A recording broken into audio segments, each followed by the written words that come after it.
শিক্ষার্থীরা, কেমন আছো তোমরা? আশা করি তোমরা সবাই ভালো আছো, সুস্থ আছো। আমাদের অনলাইন ক্লাসে তোমাদের আবার স্বাগতম জানাচ্ছি। এবার তোমাদের আমরা পড়াশোনা করাবো। পড়াশোনা করানোর আগে আমি আজকে তোমাদের একটা জিনিস দেখাই। চলো তো আমরা দেখি। পরবর্তী একটা ছবি আসছে, তোমরা চিনতে পারছো এটা কিসের ছবি? হ্যাঁ, আমাদের স্কুলের ছবি। তোমরা তো অনেকদিন যাবত স্কুলে আসছো না, স্কুলটাকে মিস করছো, দেখতে পাচ্ছ না স্কুলটাকে। তাই আমি একটা ছবি দিয়েছি স্কুলের, তোমরা ছবিটাকে দেখো এবং নিজেদের ক্লাসরুমটা একটু দেখো। তোমরা কোথায় ক্লাস করো বলো তো?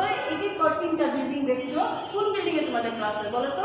তোমাদের ক্লাস হয় ওই বিল্ডিংয়ে। ওই যে দেখো পতাকা দেখা যাচ্ছে, তোমরা এখানে মাঠ দিয়ে গিয়ে তারপর রুমগুলোতে তোমরা ক্লাস করো। কি ভালো লাগছে না তোমাদের ক্লাসরুমটা দেখে, স্কুলটা দেখে? আমি জানি তোমাদের খুব ভালো লাগছে। এবার চলো আমরা পড়াশোনায় চলে যাই। আমাদের আজকের বিষয়টা একটু দেখে নেই।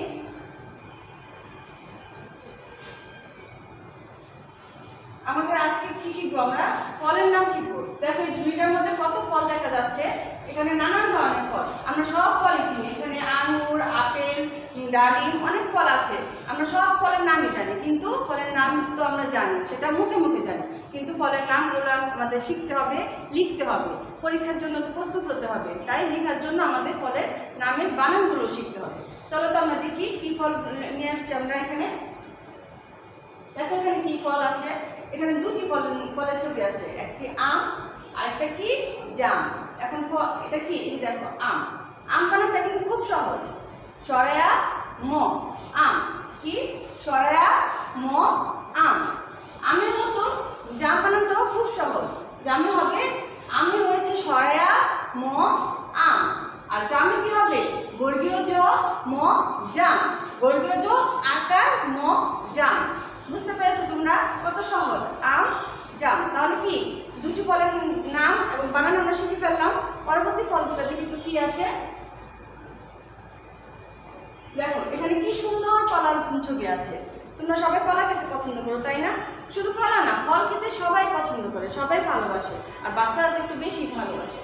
এখানে কি দেখো একটা কলার ছবি আছে, আর এটা কি বলো তো? লিচু। হ্যাঁ, লিচু তো খুব মজাদার ফল। তাহলে আমরা কলা বানানটা শিখি। ক লয়াকার লা, কলা। কি? ক লয়াকার লা, কলা। এটা কি? লিচু। লরসিকার লি, চরসিকার চু, লিচু। কি আমরা তাহলে আরো দুটা ফলের নাম শিখলাম। এখন আমি তোমাদের বলি, আমি এখানে যে ফলের নামগুলো তোমাদের শেখাচ্ছি, এর বাইরেও তোমরা নিজেদের মতো করে তোমাদের যে ফল পছন্দ সেই ফলের নামে তোমরা লিখতে পারবে, তোমাদের ইচ্ছে মতো তোমরা লিখতে পারবে। তারপর দেখি কি আছে। দেখো তো এটা কিসের ছবি? কাঁঠাল। কাঁঠাল কি বলতো? কাঁঠাল আমাদের জাতীয় ফল এবং কাঁঠাল খুব রসালো ফল। কাঁঠাল ফলের মধ্যে কিন্তু অনেক পুষ্টি আছে। কাঁঠাল খেতে তো সবাই ভালোবাসে। দেখো কাঁঠাল, কাঁঠাল বানানটা দেখো, কয়াকার কা, চন্দ্রবিন্দু, খয়াকার ঠা, ল, কাঁঠাল। এই চন্দ্রবিন্দুটা কিন্তু দিতেই হবে, এবং দিতে হবে কোথায় দিতে হবে? চন্দ্রবিন্দুটা কি ঠয়ের উপরে দেবো? না, আমরা চন্দ্রবিন্দুটা দেবো কয়ের উপরে হবে চন্দ্রবিন্দু। খয়াকার কা, চন্দ্রবিন্দু, খয়াকার ঠা, ল, কাঁঠাল। তারপর দেখো কি এটা কি? কমলা, মানে কি অরেঞ্জ, তাই না? কমলা খেতে সবাই ভালোবাসে, কমলার জুস খেতে ভালোবাসে। দেখো কমলার বানানটাও খুব সহজ, ক ম লয়াকার লা। তোমরা কি জানো কমলা একটা রঙের নামও হয়? কমলা কিন্তু একটা রঙের নামও হয়। তাহলে কি হলো? কমলা দিয়ে আমরা কি শিখলাম? একটা রঙের নামও শিখলাম, আবার একটা ফলের নামও শিখলাম। এখন তোমরা নিজেদের মতো করে, আবার কিন্তু এখানে অন্য রং বলেছি বলে কিন্তু মনে করো না এগুলো সবই রঙের নাম। আমি তোমাদের কমলার যে একটা রঙের নাম সেটা বোঝালাম। তাহলে দেখেছো? পরবর্তীটা দেখি আমরা। পরে কি আছে দেখো তো। হ্যাঁ, লাল টকটকে একটা আপেলের ছবি আছে, তাই না? এটা কি? আপেল। সরায়া ক একার ল, আপেল। আবার বলছি, সরায়া ক একার ল, আপেল। তারপর এটা কি? এটা পেয়ারা। এটা কি? পেয়ারার ছবি। দেখেছো? চিনতে পারছো তোমরা? এটা হলো পেয়ারা। পেয়ারার বানানটা দেখো, প একার পে, অন্তস্থ আকার আ, বসন্ত রয়াকার রা, পেয়ারা।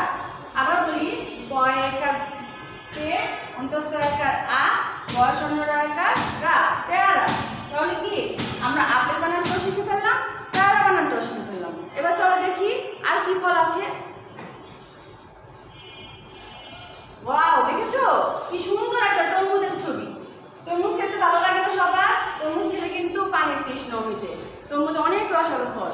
দেখো তরমুজটা কি সুন্দর একটা তরমুজের ছবি। তাহলে দেখো তরমুজ বানানটা ত বয়শূন্য র ম রস্যকার বর্গীয় জ তরমুজ। আবার বলছি ত বয়শূন্য র ম রস্যকার বর্গীয় জ তরমুজ। এটা কি? এটা হলো লাল টকটকে একটা ডালিমের ছবি। কি তোমরা ছড়া পড়েছো না? আতা গাছে তোতা পাখি, ডালিম গাছে মো, সেই ডালিম এটা। এটা হলো ডালিম ফল। ডালিমটা দেখো ড আকার ডা ল রস্যকার লি ম ডালিম। ড আকার ডা ল রস্যকার লি ম ডালিম। দেখেছো কত সুন্দর সুন্দর ফলের নাম আমরা শিখে ফেললাম। এবার তোমাদের আমরা কি শিখাবো?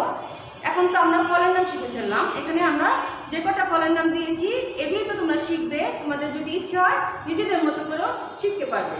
তো আমরা তো আজকে ফলের নাম শুধু শিখলাম, তাহলে তো অল্প হয়ে যায় পড়াটা, তাই না? তাহলে চলো আমরা আজকে আরেকটা আইটেম শিখি, দেখি তো কি শেখা যায়। হ্যাঁ, দেখেছো 12 মাসের নাম।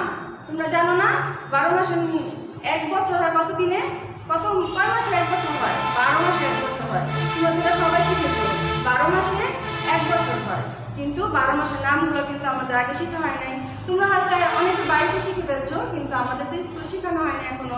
তাই আমরা আজকে 12 মাসের নাম শিখি। তাহলে চলো আমরা 12 মাসের নামটা শিখি। কি কি আছে 12 মাসের নাম দেখি। দেখো এখানে কি সুন্দর করে 4টা মাসের নাম দেওয়া আছে। আমাদের মাস কয়টা শিখবো বলেছি? 12টা মাসের নাম শিখবো। 12 মাসের নাম শিখবো। এর মধ্যে এখানে 4টা মাসের নাম দেওয়া আছে। প্রথম কি দেখো? বৈশাখ। প্রথম কি? বৈশাখ। তোমাদের মনে আছে পয়লা বৈশাখে আমাদের স্কুলে যে কত অনুষ্ঠান হয়, মেলা হয়, অনেক অনুষ্ঠান হয়, বাইরে মেলা হয় বৈশাখ মাসে। তার মানে কি বৈশাখ মাস হলো, পয়লা বৈশাখ হলো বাংলা মাসের প্রথম মাস। আমরা বলি না শুভ নববর্ষ, তাহলে কি বৈশাখ মাসে 1 তারিখে হয় শুভ নববর্ষ, মানে বাংলা বছরের প্রথম দিন শুরু হয়। তাহলে কি দেখো প্রথম মাসটা কি? বৈশাখ। এখন বানানটা দেখো ব ঐকার তালবস্য আকার খ বৈশাখ। আবার বলছি ব ঐকার তালবস্য আকার খ বৈশাখ। তারপর কি? জ্যৈষ্ঠ। তারপর কি? জ্যৈষ্ঠ। জ ঐকার জফলা মূর্ধন্য স ঠ। এটা হবে যুক্ত বর্ণ। মূর্ধন্য সর সাথে ঠটা যুক্ত করে লিখতে হবে। আর জফলাটা কিন্তু এখানে দিলে হবে না। জফলাটা বর্গীয় জর মাঝখানে দিতে হবে। অনেক জায়গাতে অনেক বইতে দেখবে তোমরা হয়তো যে জফলাটা এখানে দেওয়া আছে, ওটা ভুল। তোমাদের জফলাটা মাঝখানে দিতে হবে। তার কি? বর্গীয় জ ঐকার জফলা স ঠ যুক্ত বর্ণ। কি হলো? বৈশাখ জ্যৈষ্ঠ। 2টি মাসের নাম আমরা শিখলাম। এখন দেখি 3 নম্বর মাসটা কি? আষাঢ়। আষাঢ়। আষাঢ় মাসে কি হয় জানো? আষাঢ় মাসে খুব বৃষ্টি হয়। আষাঢ় মাসে অনেক বৃষ্টি হয়, মুষলধারে বৃষ্টি হতে থাকে। দেখো চড়ায়া মূর্ধন্য স আকার ধয় শূন্য র। এটা কি? ধয় শূন্য র। তোমরা কি লিখবে? এটা ধয় শূন্য র লিখবে। কিন্তু তোমরা কিন্তু কেউ ডয় শূন্য র লিখলে সেটা কেটে দেবো। মনে হচ্ছে তোমাদের আষাঢ় উচ্চারণটা কিন্তু লাস্টে র আসছে, তার মানে বয় শূন্য র আছে, ডয় শূন্য র আছে, ধয় শূন্য র আছে। কিন্তু আমরা কি লিখবো? আষাঢ় বানানে কিন্তু অন্য র লিখলে হবে না, ধয় শূন্য রয় লিখতে হবে। যদি অন্য র লেখা হয় তাহলে কিন্তু ভুল হবে, সে বানানটা ভুল হবে। উচ্চারণ ঠিক হবে, উচ্চারণে হয়তো তোমাদের রটা আসবে লাস্টে, কিন্তু বানানটা কিন্তু ভুল হবে। কাজে আমরা কি লিখবো? ধয় শূন্য রয় লিখবো। তারপর দেখো এটা কি? শ্রাবণ।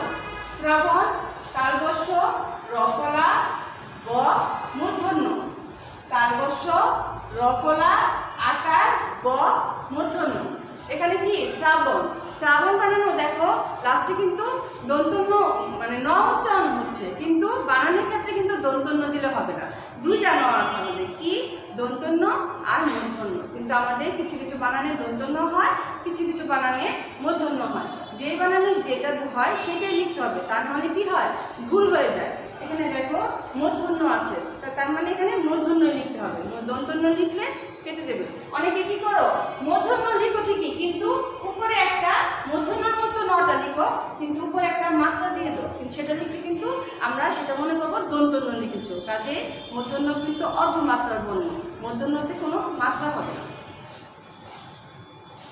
তারপর দেখো এখানে আবার 4টি মাস আসছে। আমরা 4টা মাসের নাম শিখেছি, এখন আরো 4টি মাস আসছে। চলো তো দেখি কি। ভাদ্র আমরা কি শিখেছি? বৈশাখ, জ্যৈষ্ঠ, আষাঢ়, শ্রাবণ, 4টা শিখেছি। এখন শিখবো আবার ভাদ্র। ভয় আকার দ র ফলা। কি? ভয় আকার দ র ফলা, ভাদ্র। তারপর দেখো কি? আশ্বিন। ভাদ্র পরে আশ্বিন। তোমরা কিন্তু এভাবে শিখবে না, আমি যেভাবে বলছি সেভাবে শিখবে। ভাদ্র, আশ্বিন, তারপর এটা হবে কার্তিক, অগ্রহায়ণ। এখন দেখো ভাদ্র, তারপর আশ্বিন। সরায়া, তালবস্য, বফলা, রসিকা, দন্তন্য। কি হলো? সরায়া, তালবস্য, বফলা, রসিকা, দন্তন্য। এখানে কিন্তু দন্তন্য ব্যবহার করা হয়েছে, এখানে কিন্তু মূর্ধন্য হবে না, এখানে অবশ্যই দন্তন্য দিতে হবে। উচ্চারণে কিন্তু ন আসছে ঠিকই, কিন্তু বানানের ক্ষেত্রে তোমাদের খেয়াল রাখতে হবে কোন জায়গায় মূর্ধন্য হবে, কোন জায়গায় দন্তন্য হবে। এখানে হবে দন্তন্য। আশ্বিন, আশ্বিন বানানে হবে দন্তন্য। তারপরে কি? কার্তিক। কার্তিক, কয় আকার ত রে রসিকা ক, কার্তিক। আবার দেখো কয় আকার ত রে রসিকা ক, কার্তিক। তারপর কি হলো? তাহলে আমি কি শিখলাম? ভাদ্র, আশ্বিন, কার্তিক, তারপর অগ্রহায়ণ। অগ্রহায়ণ, অগ্রহায়ণ। দেখো সরয়, গ রফলা, হ আকার, অন্তস্থ, মূর্ধন্য। এখানে কিন্তু মূর্ধন্য। তাহলে আমরা এখানে কয়টা বানানে মূর্ধন্য দেখলাম? 2টা বানানে মূর্ধন্য দেখলাম, আর আরেকটা বানানে দেখলাম দন্তন্য। উচ্চারণে কিন্তু ন আসছে, কিন্তু আমাদের বানানটা অবশ্যই খেয়াল রাখতে হবে। অগ্রহায়ণ। আমি আবার বলছি, সরয়, গ রফলা, হ আকার, অন্তস্থ, মূর্ধন্য। তারপর দেখো কি আছে, তারপর কি আছে দেখো। আমরা কি কি শিখলাম? বৈশাখ, জ্যৈষ্ঠ, আষাঢ়, শ্রাবণ, ভাদ্র, আশ্বিন, কার্তিক, অগ্রহায়ণ। তার মানে আমরা 8টা শিখে ফেলেছি, এখন আর 4টা শিখবো। পৌষ, এটা কি মাস? পৌষ। প ওকার মূর্ধন্য স, পৌষ। এই যে দেখো মূর্ধন্য স, এটাও কিন্তু স্বয়ের মতো উচ্চারণ হয়। আমাদের কয়টা স আছে বলো তো? আমাদের 3টা স আছে। একটা হলো তালবস্য, দন্তস্য, মূর্ধন্য স। তার মানে কি? উচ্চারণে কিন্তু স ঠিকই আসছে, কিন্তু বানানে কিন্তু যেই স ব্যবহার করতে হবে সেটাই দিতে হবে, যেখানে যে স দেওয়া দরকার সেটাই দিতে হবে। এই পৌষের মধ্যে যদি তুমি তালবস্য দাও বা দন্তস্য দাও তাহলে কিন্তু ভুল হবে, তাহলে এটা কেটে দেওয়া হবে। তাই পৌষের মধ্যে কি হবে? মূর্ধন্য স, পৌষ। তারপর দেখো মাঘ, ময়াকার মা, ঘ, মাঘ। এটা কিন্তু উচ্চারণ হলো মাঘ, ঘ। এখানে যদি গ লিখে দাও তাহলে ভুল, এটা কিন্তু মাঘ না, মাঘ। তার মানে এখানে গ দিতে হবে, ঘ দিতে হবে। তারপর দেখো ফাল্গুন, তোষ, মা, ফাল্গুন। ফ আকার ল গ যুক্তবর্ণ রস্যকার ন, মানে দন্তন্য। আবার বলছি, ফ আকার ফা, ল গ রস্যকার দন্তন্য, ফাল্গুন। তারপর আমাদের শেষ মাসটার নাম হলো চৈত্র। চ ঐকার ত র ফলা। এটা তোমাদের মনে হচ্ছে এটা এ, আসলে কিন্তু এটা এ না, এটা ত র ফলা, ত র ফলা। যদি এটার মধ্যে তোমরা মাত্রাটা না দাও তাহলে কি হবে? তাহলে এ হয়ে যাবে। তাহলে কি উচ্চারণটা কি হবে? চয়ে। এটা কিন্তু হবে না, হবে হলো চৈত্র। এটা দিয়ে বোঝানো হয়েছে ত র ফলা। তার মানে এটার উপরে মাত্রা দিতেই হবে, মাত্রা না দিলে পুরোটাই ভুল, কারণ উচ্চারণেও সঠিক হবে না, নামটাও সঠিক হবে না। তাহলে কি আমরা 12 মাসের নাম শিখে পেলাম? আবার আমি বলি মুখে মুখে 12 মাসের নামটা কি? বৈশাখ, জ্যৈষ্ঠ, আষাঢ়, শ্রাবণ, ভাদ্র, আশ্বিন, কার্তিক, অগ্রহায়ণ, পৌষ, মাঘ, ফাল্গুন, চৈত্র। 12 মাসের নাম কিন্তু আর নিজেদের মতো শিখলে হবে না। 12 মাসের নাম আমরা কেউ নিজেদের মতো শিখতে পারবো না, কারণ যে 12 মাসের নাম আছে সেটাই আমাদের শিখতে হবে, কিন্তু ফলের নাম তোমরা নিজেদের ইচ্ছা মতো শিখতে পারবে। আর যদি এই যে ভিডিওটা তোমরা যে ক্লাসে আমরা যখন বোর্ডে পড়া দিতাম, তোমরা যেভাবে লিখতে খাতার মধ্যে, ঠিক সেভাবে এই ক্লাস দেখে দেখে তোমরা সেভাবে খাতার মধ্যে লিখবে। আর যদি কোনো সমস্যা হয় তাহলে তোমরা মিসের কাছে ফোন দিবে, গাড়িতে মিসের নাম্বার আছে। যে কোনো সমস্যা হলে মিসের কাছে ফোন দিবে, সমস্যাগুলো আমরা সমাধান করে দেবো। কোনো কিছু বুঝতে সমস্যা হলে আমাদের কাছে ফোন দিবে, আমরা সমাধান করে দেবো। ঠিক আছে? এবার দেখো তোমরা কত মনোযোগ দিয়ে ক্লাসটা করলে, আমার কথাগুলো মনোযোগ দিয়ে শুনছে। এই জন্য দেখো একটা মেয়ে কি সুন্দর করে তোমাদের ধন্যবাদ জানাচ্ছি। আমিও তোমাদের ধন্যবাদ জানাচ্ছি এবং তোমাদের জন্য আমার অনেক অনেক আদর ও ভালোবাসা রইল। তোমরা সবাই ভালো থেকো, সুস্থ থেকো, বাবা মার কথা শুনো। আল্লাহ হাফেজ।